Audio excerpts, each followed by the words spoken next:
कोणताही शुभप्रसंग असो किंवा सत्यनारायणाची पूजा, हा असा मस्त रसरशीत मौसूत तरीही दाणेदार प्रसादाचा शिरा विधिवत पद्धतीने कसा तयार करायचा। हा शिरा थंड झाल्यानंतर तो कोरडा होऊ नये, अगदी मस्त मौसूत आणि दाणेदार राहावा यासाठीचं अचूक प्रमाण काय असलं पाहिजे ते या व्हिडिओमधून पाहणार आहोत। नमस्कार, मी प्रिया, तुमच्या सगळ्यांचं खूप खूप मनापासून स्वागत। प्रसाद हा नेहमी सव्वा या प्रमाणात बनवतात, म्हणून मी ही घरातील आपली नेहमीची जी वाटी असते त्या वाटीने सगळं प्रमाण सव्वा या प्रमाणात मोजून घेतलेलं आहे। प्रसादाच्या शिऱ्यासाठी सव्वा पाव, सव्वा किलो असं प्रमाण वापरलं जातं, पण आपण घरामध्ये जर बनवणार असेल तर असं वाटीने मोजून घेतलं तरीही चालेल। मी इथे सव्वा वाटी हा नेहमीचा जो आपला रवा आहे तो घेतलेला आहे। फार जाड नाही किंवा फार बारीक नाही, जो आपण उपम्यासाठी वापरतो तोच रवा घ्यायचा। शक्यतोवर बारीक रवा घेऊ नये, कारण बारीक रवा घेतला तर शिरा चिकट होण्याची शक्यता असते। मी हा मध्यम आकाराचा जो रवा येतो तोच घेतलेला आहे, म्हणजे दाणेदार तयार होतो। आता सव्वा वाटी हे वितळवलेलं गाईचं तूप घेतलेलं आहे। प्रसादासाठी शक्य असेल तर गाईचं तूपच घ्यायचं आणि असं वितळवून घ्यायचं आहे। आता सव्वा वाटी याच प्रमाणामध्ये ही साखर घेतलेली आहे। त्यानंतर इथे एक केळं घेतलेलं आहे। केळंसुद्धा मध्यम आकाराचं आहे आणि शक्यतोवर केळं घेताना पिकलेल्या केळ्याचाच वापर करावा। त्यानंतर इथे मी काही ड्रायफ्रूट्स घेतलेले आहेत। त्यामध्ये 5 बदाम घेतले, त्याचे काप करून घेतलेत, 5 काजू घेतले, त्याचे काप करून घेतलेले आहेत, काही चारोळे आणि काही बेदाणे घेतलेले आहेत। त्यानंतर इथे ही तुळशीची पानं तर अत्यावश्यकच आहेत। आता या सगळ्या साहित्यासाठी आपल्याला दूध किंवा पाण्याचं प्रमाण किती घ्यायचं हे फार महत्त्वाचं आहे, कारण या प्रमाणावरच आपला शिरा किती मौसूत आणि दाणेदार तयार होतो हे अवलंबून आहे। मी इथे 3.25 वाट्या दूध आणि पाणी मिसळून एकत्रितपणे 3.25 वाट्या इतकं घेतलेलं आहे। सव्वाच्या प्रमाणात घ्यायचं म्हणून 3.25 इतक्या मी दूध आणि पाणी मिसळून घेतलेलं आहे। नुसतं दूध घ्यायचं असेल तरीसुद्धा त्यामध्ये थोडंसं पाणी घालणं आवश्यक आहे, म्हणजे रवा छान उमलला जातो। त्यामुळे अर्ध दूध आणि अर्ध पाणी असं करून मी 3.25 वाट्या हे प्रमाण घेतलेलं आहे, म्हणजे आपला शिरा थंड झाल्यानंतरसुद्धा मौसूत आणि दाणेदार राहील। आता यामध्ये 1 चमचा हे साजूक तूप घालायचं आहे।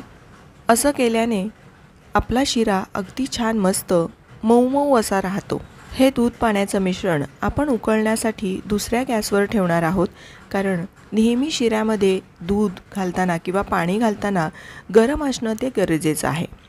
आता इथे मी एक जाड तळाची कढई ठेवलेली आहे। शक्यतोवर प्रसाद बनवण्यासाठी पितळी भांड्याचाच वापर करावा। मी इथे या गॅसवरती हे रवा भाजण्यासाठी कढई ठेवलेली आहे, तर इथे आपलं हे दूध आणि पाण्याचं मिश्रण मी उकळण्यासाठी दुसऱ्या गॅसवर बाजूला ठेवलं आहे। आता आपण घेतलेल्या तुपापैकी सगळं तूप मी या कढईत काढून घेतलं। त्यानंतर सर्वप्रथम आपण हे जे सुकामेवा घेतलेला आहे ते आपण परतून घेणार आहोत। तुपामध्ये परतल्यामुळे ते छान खायला खमंग लागतं। यातले बेदाणे सोडून मी बाकीचे सगळे काजू बदामाचे काप या कढईमध्ये काढून घेतले। बेदाणे पटकन लालसर होऊ शकतात, म्हणून अर्धवट हे काजू बदाम तळल्यासारखे झाले की मग त्यानंतर यामध्ये हे बेदाणे घालून घ्यायचे आहेत। बेदाणे फक्त 30-40 सेकंदामध्येच लगेच असे फुलल्यासारखे दिसतात, म्हणून ते सुरुवातीला घालू नये। बेदाण्यांचा रंग हलकासा बदलला जातो आणि ते फुलल्यासारखे दिसतात। असं झालं की लगेच आपल्याला हे ड्रायफ्रूट्स काढून घ्यायचे आहेत। मी एका प्लेटमध्ये हे काढून घेते। त्यानंतर या गरम तुपामध्येच आपल्याला हा रवा घालून घ्यायचा आहे। बघा, रवा तुपामध्ये घातल्या घातल्या तो मस्त असा फुलला गेला, याचाच अर्थ आपला शिरा छान असा दाणेदार तयार होईल। रव्याचा रंग हलकासा बदलेपर्यंत, रवा अर्धवट भाजेपर्यंत आपल्याला हे असंच गॅसची आच लहान ते मध्यम असा ठेवून सतत हलवत हलवत हा रवा छान असा भाजून घ्यायचा आहे। रवा भाजल्यानंतर त्याचा छान असा खमंग सुवास सुटायला लागतो आणि त्याचा रंगसुद्धा बदलायला लागतो। जरी सुरुवातीला हे तूप आपल्याला कमी वाटत असेल तरीसुद्धा हळूहळू जसा जसा रवा भाजायला लागतो तसतसा याला तूप सुटायला लागतं। हलकासा रंग बदलला गेला की मग यामध्ये आपल्याला लगेच केळं घालायचं आहे। मी केळ्याचे अगदी लहान लहान काप तयार करून घेतलेले आहेत। हे सगळे काप मी यामध्ये घालून घेतले। अर्धवट रवा भाजल्यानंतरच यामध्ये केळं घालावं, म्हणजे केळं अगदी व्यवस्थित या रव्याबरोबर परतलं जातं. असं केळं थोडं थोडं मॅश करत करत छान असं परतून घ्यायचं आहे. साधारण सुरुवातीपासून आत्तापर्यंत एक 7 ते 8 मिनटं मी लहान ते मध्यम आचेवरती हा रवा आणि हे केळं चांगलं असं परतून घेतले. इथे दुधाला सुद्धा उकळी आलेली आहे. गॅस बंद करायचा आहे आणि त्यानंतर यावरती झाकण ठेवून द्यायचं आहे, म्हणजे दूध आणि हे पाणी थंड होणार नाही.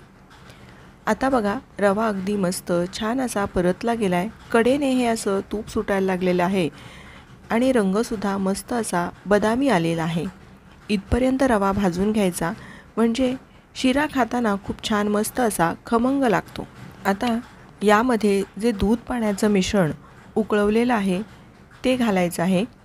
गॅसची आच अगदीच लहान केली आणि मग यामध्ये हे दूध पाण्याचं मिश्रण अगदी सावकाश घालायचं आहे. सुरुवातीला हे असं थोडं थोडं करून घालायचं आणि मग हे सगळंच आपण एका वेळी घालू शकतो.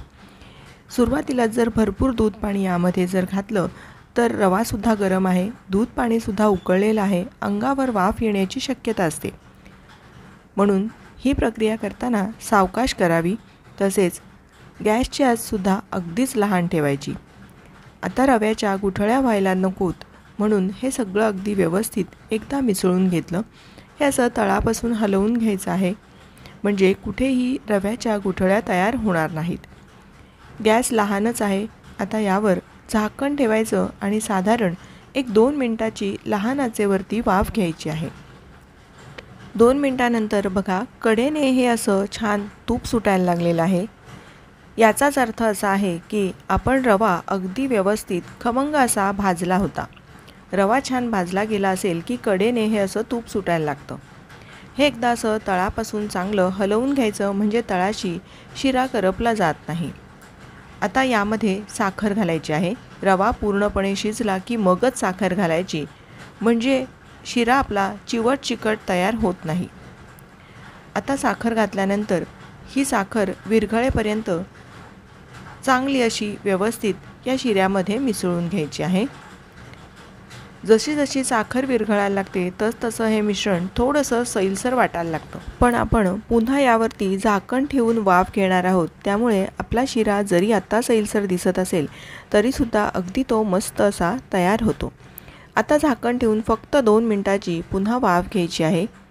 बघा, अगदी मस्त कडेने हे असं तूप सुटलेलं आहे. आता यामध्ये लगेच वेलची आणि जायफळाची पावडर घालायची. त्यानंतर हे तळून ठेवलेले काजू बदामाचे काप घालायचे आणि सगळ्यात महत्त्वाचं म्हणजे सत्यनारायणाचा प्रसाद आहे म्हणून हे तुळशीची पानं घालायची. एकदा हे असं चांगलं मिसळून घ्यायचं आहे.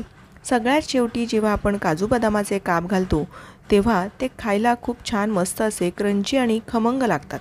बघा, आपला असा मस्त मौसूद तरीही दाणेदार प्रसादाचा शिरा तयार झाला आहे.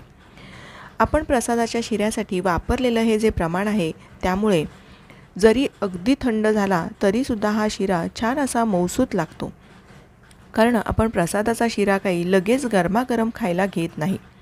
नैवेद्याच्या पानावर देताना यावर तुळशीपत्र ठेवणं मात्र आवश्यक आहे. बघा, आपला हा शिरा अगदी छान थंड झाल्यानंतरसुद्धा इतका छान मौसूद आणि दाणेदार तयार झाला आहे. तुम्हाला मी सांगितलेली ही विधिवत पद्धत कशी वाटली, मी सांगितलेल्या टिप्स कशा वाटल्या हे मला कमेंट करून नक्की कळवा. तुम्हीसुद्धा असा हा शिरा करून पहा व तुमचा अनुभव मला कळवा. रेसिपी आवडली असेल तर प्लीज एक लाईक करा. तुमच्या मित्रमैत्रिणी नातेवाईकांसोबत जास्तीत जास्त शेअर करा. पुन्हा लवकरच भेटूया अशाच एखाद्या छानशा रेसिपीसह. धन्यवाद.